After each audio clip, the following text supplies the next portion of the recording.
The Conquerors by David McKee.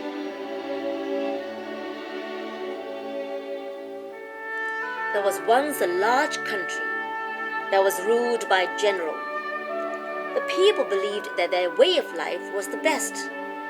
They had a very strong army, and they had the cannon. From time to time, the general would take his army and attack a nearby country. It's for their own good, he said, so they can be like us. The other countries resisted, but in the end, they were always conquered. Eventually, the general ruled all the countries except one. This was such a small country that the general had never bothered to invade it. But now it was the only one left. So one day, the general and his army set out again. The small country surprised the general. It had no army and offered no resistance. Instead, the people greeted the soldiers as if they were welcome guests. The general installed himself in the most comfortable house, while the soldiers lodged with families. Each morning, the general paraded his soldiers and then wrote letters home to his wife and son. The soldiers talked with the people, played their games, listened to their stories, joined in their songs, and laughed at their jokes. Their food was different from their own. They watched it being prepared, then ate it. It was delicious.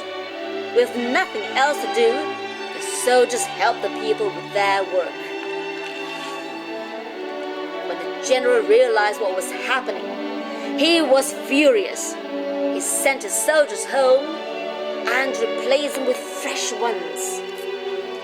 But the new soldiers behaved just as the others had. The general realized that he didn't need a large army there. He decided to return home and leave just a few soldiers to occupy the country. Once the general was gone, those soldiers hung up their uniforms and joined in the daily life. The general returned home triumphant, with the soldiers chanting as usual, "We are the conquerors! We are the conquerors!" He was glad to be back, although somehow it was different. The cooking smelt of the cooking of the little country. People were playing games from the little country. Even some clothes were those of the little country.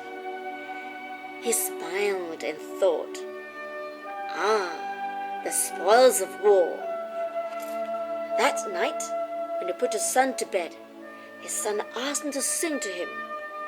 So he sang the only songs he could remember, the songs of the little country he had conquered. The end.